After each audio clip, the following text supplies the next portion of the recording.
بسم اللہ الرحمن الرحیم۔ السلام علیکم ورحمۃ اللہ وبرکاتہ۔ اسلام اور دور جدید چینل میں خوش آمدید۔ ناظرین کرام، اس سے قبل ہم نے عورت کا مقام و درجہ مختلف تہذیبوں اور مذاہب میں کیا تھا اور اسلام میں کیا ہے، اس پر گفتگو کی تھی۔ آج کی ویڈیو میں ہم آزادی نسواں کے موضوع پر گفتگو کریں گے۔ مسلمان عورتیں گزشتہ 13 صدیوں سے مستور اور باپردہ تھیں۔ غیر مسلموں کو کبھی یہ ہمت نہیں ہوتی تھی کہ وہ مسلمان عورتوں پر ہاتھ اٹھانا تو دور کی بات انہیں بری نظروں سے دیکھ بھی سکے، اور اگر کوئی ایسی جرت کرتا بھی تو وہ عبرتناک انجام کا شکار ہو کر رہتا تھا۔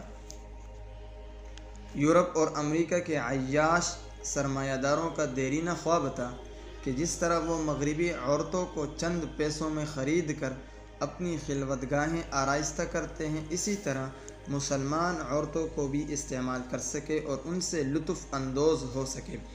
اگرچہ مسلمانوں کے سیاسی زوال کے بعد جنگ و جدل کے ذریعے مسلمان خواتین کو قیدی بنانے میں کوئی دقت نہیں تھی، مگر یہ کسی طرح ممکن نہیں تھا کہ کوئی کلمہ گو عورت رضامند ہو کر اپنا حسن ان پر ظاہر کرے، چہ جائے کہ ان کی خلوتگاہیں آرائستہ کر کے ان کی تسکین کا سامان بنے۔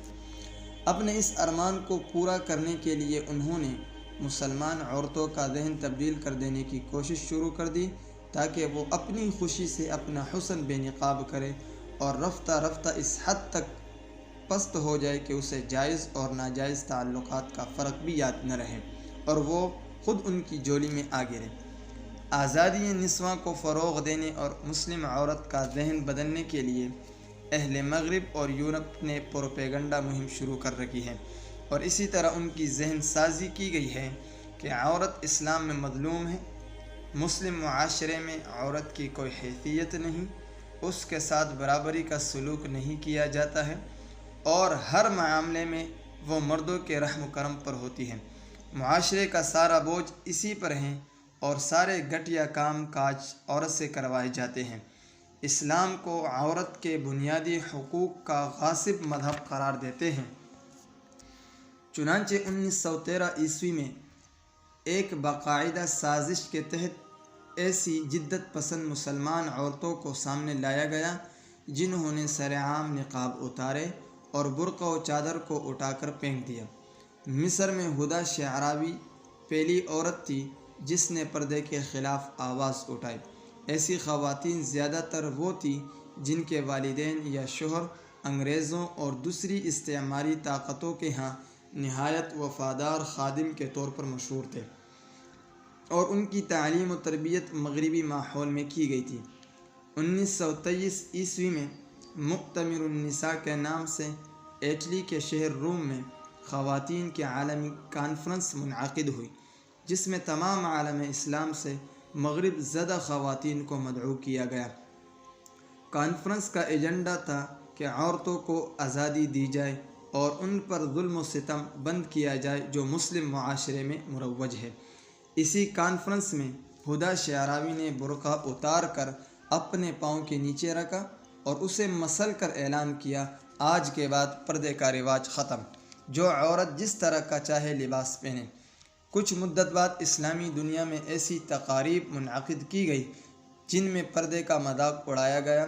دریائے نیل کے کنارے ایک محفل آرائستہ ہوئی اور فرنگی ماحول میں پلنے بڑھنے والی عورتوں نے یہاں اپنے برقعے اتار کر دریائے نیل کی مٹی اور کیچڑ میں رگڑے اور اعلان کیا کہ اب عورتیں آزاد ہیں۔ اس کے بعد اسلامی ممالک میں سیکولر مفکرین اور اسکالرز پیدا ہوئے۔ انہوں نے عورتوں کو مزید تباہی کی طرف دھکیل دیا اور انہیں سمجھایا گیا کہ اسلام میں پردہ نہیں ہے، پردہ ایک فرسودہ چیز ہے، اور جب تک مردوں اور عورتوں کا اختلاط نہ ہو وہ ایک دوسرے کو نہیں سمجھ سکتے ہیں، وہ مکمل نہیں ہو سکتے ہیں، وہ ایک دوسرے کے مزاج کو نہیں سمجھ سکتے ہیں۔ پردے کی عادت ختم کرا دینے کے بعد عورت کو یہ دعوت دی جاتی ہے کہ گھروں میں چھپ کر دقیانوسیت کا مظاہرہ نہ کرے، بلکہ گھر سے باہر قدم رکھ کر دنیا کا نظارہ کرے۔ دلیل میں خیر القرون کی عورتوں کو پیش کیا جاتا ہے کہ اس زمانے میں عورتیں باہر نکل کر جنگوں میں شریک ہوا کرتی تھیں، اس کے علاوہ مسلمان قائدین کی بیگمات کو نمونہ بنا کر پیش کیا جاتا ہے کہ ان سب عورتوں نے پردہ نہیں کیا، باہر نکل کر قوم کی خدمت کرتی رہی۔ اگلی ویڈیو میں ہم مغربی اور یورپی دنیا کے عورتوں کے حوالے سے اعتراضات کا فرداً جائزہ لیں گے اور ان کے جوابات ذکر کریں گے۔ امید کرتے ہیں کہ آپ کو یہ ویڈیو پسند آئی ہوگی۔ اسی کے ساتھ ہمیں دیجیے اجازت، والسلام۔